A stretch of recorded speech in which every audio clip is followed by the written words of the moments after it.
PDA का full form क्या है? पोटैटो डेक्स्ट्रोज अगार। इसका यूज क्यों करते हैं हम लोग? फंजाई के लिए।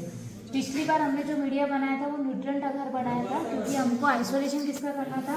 बैक्टीरिया का आइसोलेशन करना था, जिसको हमने 4-वे मेथड से आइसोलेशन किया था बैक्टीरिया का। अभी हमने पीडीए बनाया है। अब पीडीए को बनाने की प्रोसीजर आप लोगों ने उस डब्बे पे चेक किया, क्या क्या था उसमें कंटेंट? क्या क्या कंटेंट था उसमें? पोटैटो डेक्स्ट्रोज और अगार अगार। इसमें NaCl था क्या? उसमें कंटेंट में लिखा हुआ नहीं था। अब डेक्स्ट्रोज क्यों रहता है इसके अंदर? डेक्स्ट्रोज क्यों रहता है? डेक्स्ट्रोज मतलब ग्लूकोज।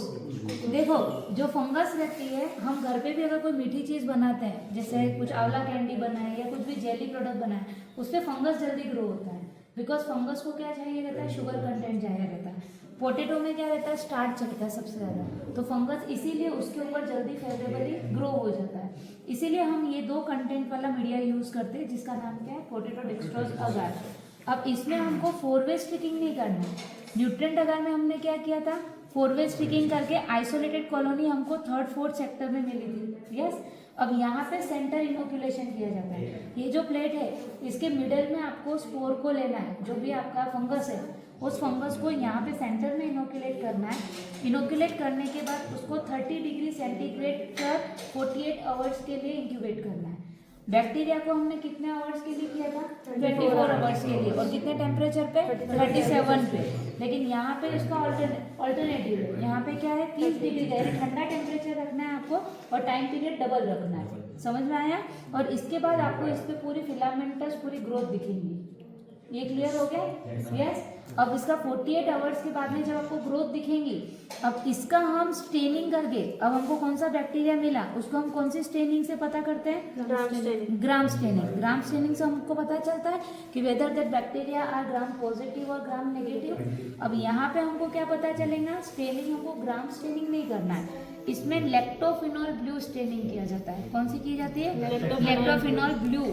और लैक्टोफिनॉल ब्लू स्टेनिंग के अंदर हमको इस तरीके के root like structure, mycelium, hyphae growth, ऐसे स्ट्रक्चर देंगे। आपने फंगस के स्ट्रक्चर तो बहुत सारे देखे होंगे, लास्ट सेमेस्टर में आपने ड्रॉ भी किया था, ऐसा सेम स्ट्रक्चर आपको दिखाई देगा। ये क्लियर हो गया?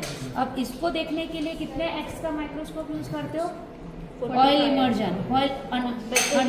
बैक्टीरिया को किस पे देखते हैं? ऑयल इमर्जन या फिर 100x पे देखते हैं। लेकिन फंगस को देखने के लिए 45x के लिए, और प्राइमरीली आप उसको 10x पे भी देख सकते हो।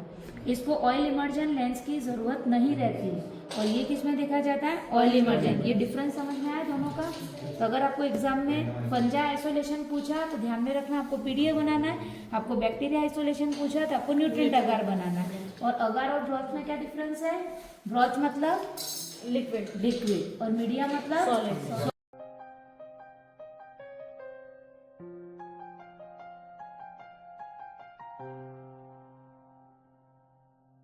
अभी आगे ये देखो, ये जो सॉलिडिफाई हो गए, ये सॉलिडिफाई हो गई है, ये भी सॉलिडिफाई होगी। ये यहाँ पे ब्लैक कलर की फंगस दिख रही है, और यहाँ पे आपको ये ग्रीनिश दिख रही है। तो इस पे 2 कल्चर मिक्स हो गए। ये पेनिसिलियम है।